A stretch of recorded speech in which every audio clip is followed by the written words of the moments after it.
Good morning, everybody.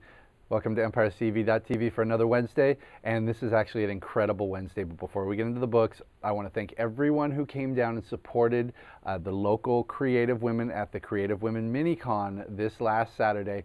It was packed. Everything was a lot of fun. All of the women had a great time, and everybody who was here walked away with a bunch of art and a bunch of books. So thank you to everyone who came down, and of course, thank you to all of you wonderful women who showed up, who made it such a great day and really put on a good show for everybody. We have another local art event coming up this Saturday. Everyone is welcome. It is Shayna Murphy's Birdland Kickstarter party. Now, he's got a Kickstarter up there. You can look up Birdland. You can find links on our Facebook. But he's already made his goal. We're now going for stretch goals to get a color version of this beautiful noir crime anthropomorphic book. You guys need to check it out because his art style really stands out with the detail. You look at one of these pages and you realize just how ridiculous he is when he puts the detail on these things. Every panel is hand-drawn, every page is done by him, but what we're looking to do is make it a little better by having not only a black and white version, but also a color version drawn by Sarah Renee Straub. So you can come down here, see the book, pledge, don't pledge, have some food, dress up in 1930s gear.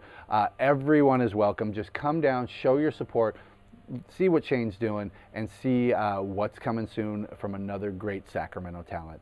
So Sac City Rollers was last Saturday. It was right after the Women Con.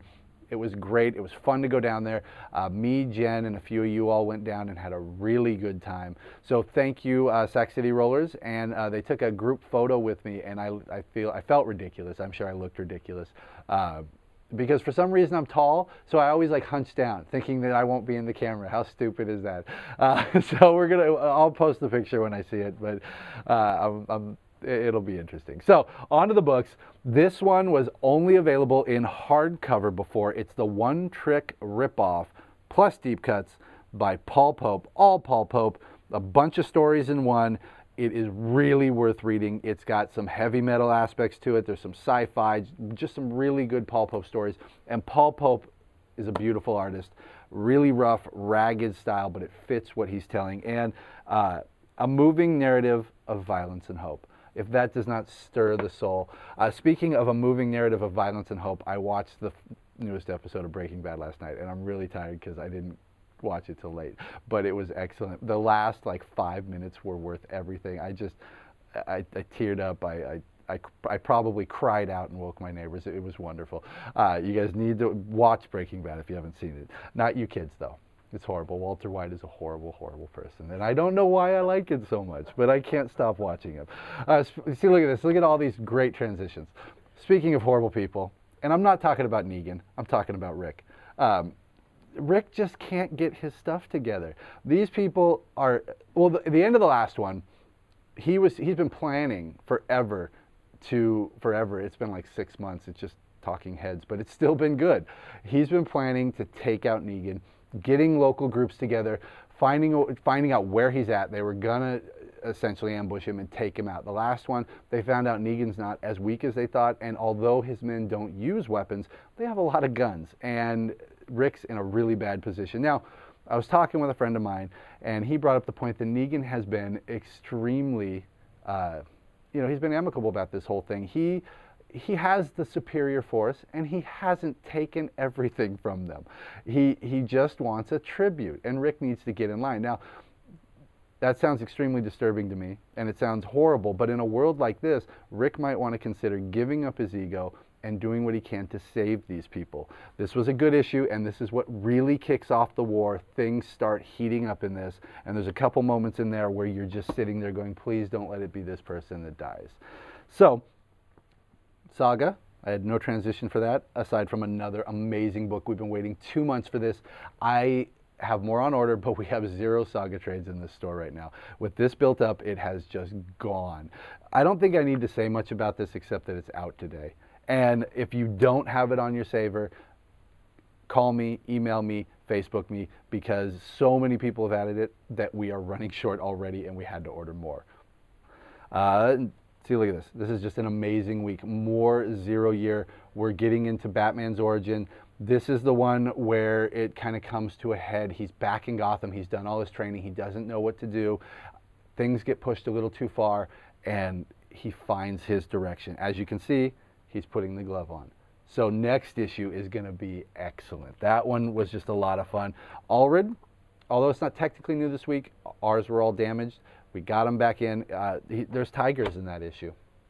Allred and tigers. What more needs to be said? Red Sonja and Gail Simone, another one that says, why do I need to say anything more? We've got some Secret Avengers. I'm really having fun with that book. The Killjoys by Gerard Way. Number 3, I believe. Number 3, I'm on point. Number 3 is out, sci-fi post-apocalyptic. You got some Constantine. The conclusion to the Thor story. If you guys haven't been following it, try and find the issues or pick up the trade. It's got this art that just sets itself in a mythical setting. It doesn't feel like a superhero book. In fact, we're not dealing with the Marvel Universe. I mean, it's in the Marvel Universe, but we're not dealing with Captain America, Iron Man, Thor, Absorbing Man. We're dealing with Thor doing God stuff. There's somebody out there who is trying to kill all the gods, and it's because we go, I don't want to ruin it, but we go back and when he was a mortal, they didn't answer his call. Horrible things happen. Got this bitter revenge thing going on, and ultimately escalated himself to godhood and tracked them all down, and is in the attempt of killing every single god. It's a really good story by Jason Aaron. We've got more Trinity War. Somehow I got 2 sagas. East of West. I'm sorry I didn't put this at the top, Hickman. Star Wars. More sci-fi. Good week. We saved this one for the last because I had such a good time reading it. Chung's artwork is fantastic. It's a Thanos. It's the thing when you open it up is you're going to realize that it is the Marvel Universe. It is the 616, but it's a combination. A lot of the art styles, a lot of the things that we see very much resemble what we see in the movie. Now, Marvel isn't changing history. They're not rewriting their world to fit it in the movieverse. What they're doing is they're incorporating the two. There's a lot of the same feel, a lot of the same look. Some people might get angry about that. I don't care. My books haven't changed. The story is great. It is Hickman, and we get people who are new readers coming into the industry. So, that being said, the book itself was great. Thanos is on the hunt for something. He's got these outriders that are going and searching for it.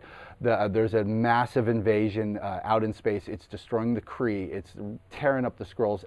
People are flooding to Earth, and it's ultimately heading towards Earth. Now, you think that's the biggest thing. They give that away right away. Thanos is looking for something, and, well, I can't say it. Thanos is looking for something, but ultimately what's happening is not exactly what you see. So at the very end, there's a good twist that's going to leave things extremely dangerous for the Earth and for our heroes in general. So Infinity #1 starts this week. This one already looks like it's going to blow the socks off of Age of Ultron.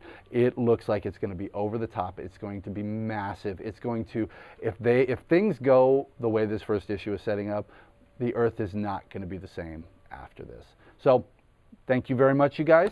Don't forget the Birdland party. It's this Saturday with Shane Murphy and Sarah Straub, and we will see you guys there. It's from 6 to 9. Dress up in 1930s gear.